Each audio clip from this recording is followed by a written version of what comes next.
Duri Yeong returned to the same street that once pushed him away. Now, he must face the only person whose opinion ever mattered. When Duri came back, nothing announced it. No messages spread through the neighborhood like wildfire. No one gathered at windows to watch his arrival. No celebrations marked his return, no condemnations either. He simply appeared again, like a memory that refused to stay buried, like a question that had never been fully answered. The street absorbed his presence the way it absorbed everything. With indifference, with that peculiar ability to remain unchanged regardless of who comes or goes. Louri noticed him before anyone else. Not because she was waiting, she'd trained herself not to wait, had learned that waiting corrodes you from the inside, transforms hope into something toxic and consuming. But some absences leave a shape behind, a negative space that remains even after you've stopped actively feeling the loss. And she recognized the way his presence filled it. It wasn't dramatic, wasn't cinematic. She was walking to work one morning, the same route she'd walked for years, and there he was, standing near the corner where the streetlights still flickered. Not doing anything particular, just standing, existing in a space he'd once occupied. Their eyes met across the distance. Neither of them moved immediately, as if movement would break something fragile, would force them into a conversation neither was quite ready for. Then she nodded. Just once. An acknowledgement. He nodded back. And they went their separate ways. That was how it began. Not with grand reunions or emotional confrontations, but with small acknowledgements. Brief encounters. The gradual reconstruction of something that had been carefully dismantled years ago. Duri didn't bring stories with him. He didn't talk about the years away, didn't regale anyone with tales of struggle or triumph or transformation. People who survive quietly learn not to relive things out loud. They learn that some experiences lose their truth when translated into words, that silence protects what words would cheapen. The neighborhood studied him carefully in those early days. They looked for signs of wealth that would justify his absence. Designer clothes, new phone, expensive watch, anything that would explain why he'd left, what he'd gained, whether the gamble had paid off. But they found nothing. Same clothes, or at least the same type, simple, functional, worn but not desperate. Same calm eyes that gave away nothing. Same apparent nothing. Lin was disappointed. Not because Duri had returned, that part actually pleased him, confirmed his worldview, validated years of certainty that people like Duri never really escape. But because there was nothing to envy. If Duri had returned wealthy, Lin could have felt jealousy, could have told himself that Duri had gotten lucky in ways Lin hadn't. If Duri had returned broken, Lin could have felt superior, could have enjoyed the validation of his predictions. But this quiet return with no evidence of success or failure. This was unsatisfying. So, Lin said one evening, positioning himself deliberately in Duri's path, forcing an encounter. This is what all those years were for? You leave, everyone wonders if you'll make something of yourself, and then you come back looking exactly the same? What was the point? Duri looked at Lin for a long moment. Really looked at him, the way you might study a museum exhibit, with curiosity but no emotional investment. Then he said nothing. Not because he didn't have an answer, but because Lin wouldn't understand the answer if it were given. Some people can't comprehend transformations they can't see, value they can't quantify. Duri simply walked past him. Lin stood there, unsatisfied, frustrated by the lack of reaction. He'd expected defensiveness or explanation or shame. The absence of all three felt like being robbed of something he was owed.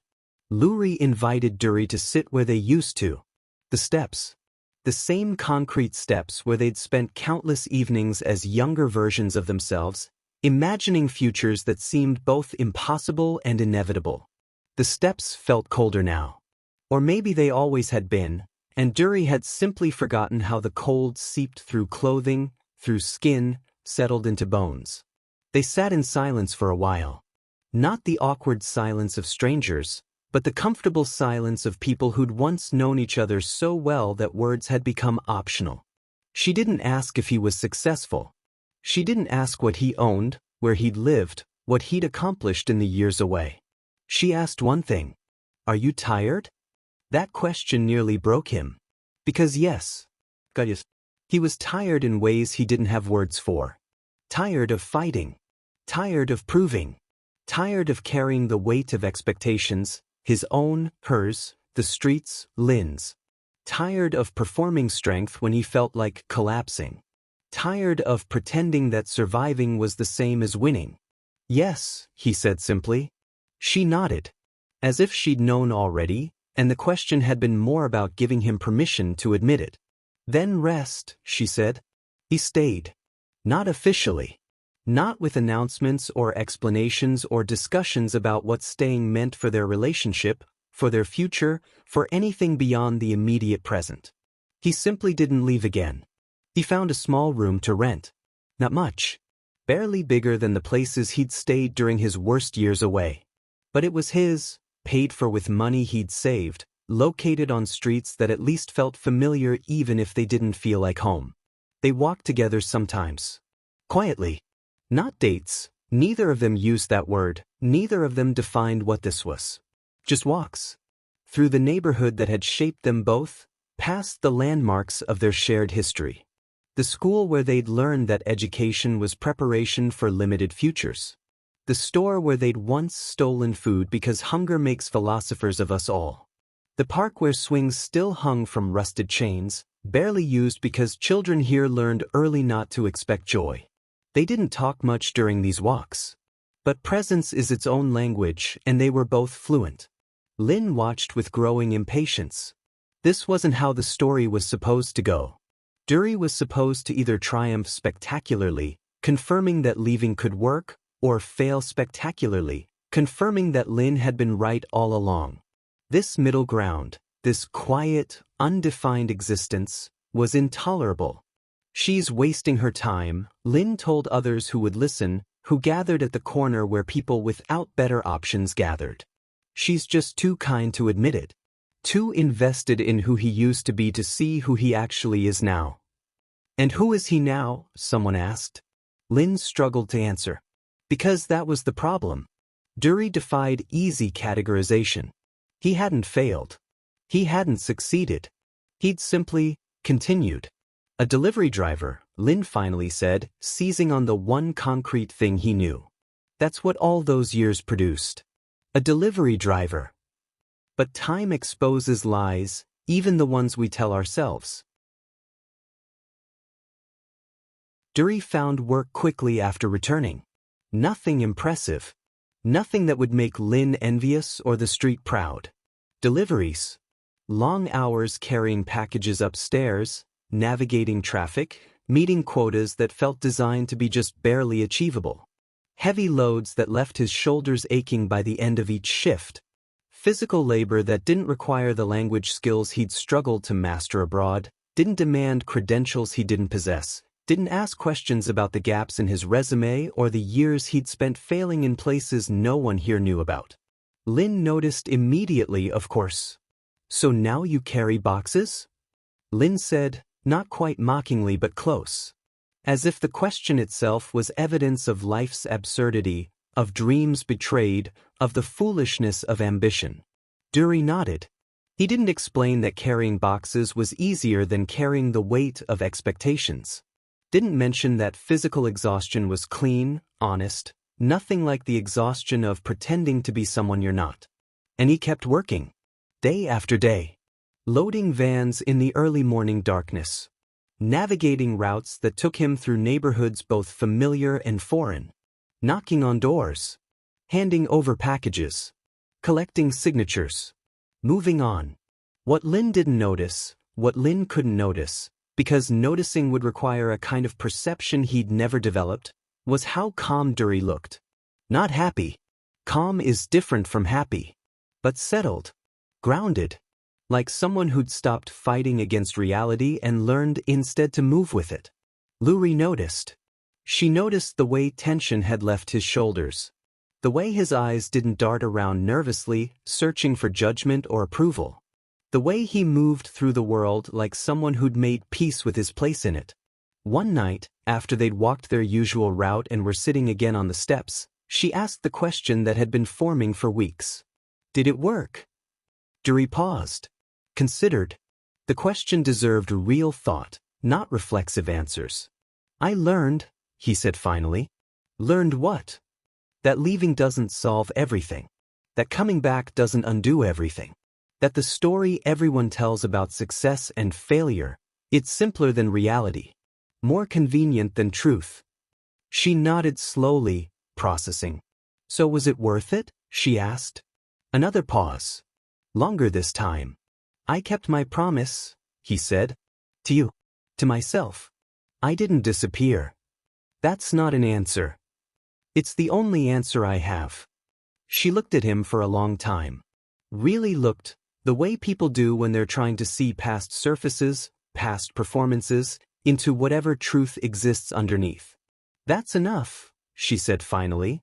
And somehow, miraculously it was. The weeks turned into months. Seasons changed. The street remained the street. Indifferent, familiar, unimpressed. Duri worked his routes. Carried his boxes. Collected his paychecks. Louri worked her own job. Something in an office, something that required patience with difficult people and systems that made no sense, something that paid just enough to survive but never enough to thrive. They walked together when their schedules aligned. Sat together on the steps when the weather allowed. Built something that looked like a life from materials that looked like nothing special. Lin watched it all with confusion that slowly transformed into something else. Not acceptance. Not understanding. But a kind of frustrated curiosity. Because Duri's contentment made no sense according to the rules Lin understood. People were supposed to want more. Were supposed to strive and struggle and demonstrate ambition through acquisition and advancement. But Duri seemed satisfied with boxes. With walks. With Louri's quiet company. And that satisfaction, that inexplicable, unearned satisfaction, bothered Lin more than any triumph could have. One evening, unable to contain his confusion any longer, Lin approached Duri directly. Not with mockery this time. With genuine question. How? Lin asked.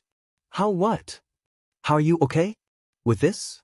With being back here, doing what you're doing, living like this? Duri smiled slightly. Not unkindly. I learned the difference, he said, between proving something and building something. Between performing for an audience and living for yourself. Between success that looks impressive and success that feels real. That's not an answer, Lin said, frustrated. It's the only answer I have, Duri replied. And he walked away, leaving Lin standing there with questions that had no satisfying answers. Because some lessons can't be taught. Can only be learned. Some transformations can't be explained. Can only be lived. Some peace can't be given. Can only be found. If you're listening to this story from anywhere in the world, drop your country in the comments. These stories travel further than I ever imagined, reaching people in places I've never been, connecting us through the universal experience of struggle, persistence, and the quiet dignity of building a life that's yours. Whether you're in Lagos or London, Manila or Mexico City, Tokyo or Toronto, wherever you are right now, whatever boxes you're carrying, whatever promises you're keeping, whatever street you're trying to leave or return to, know that your journey matters. Even when no one's watching. Especially when no one's watching. The streets still look the same. The lights still flickered. The cracks still spread. But Duri Yeong had learned something the street would never teach, something Lin would never understand, something that Louri had always known. The only approval that matters is the kind you give yourself. And he'd finally quietly earned it. If you're listening from anywhere in the world, drop your country in the comments. And don't forget to like, share, and subscribe.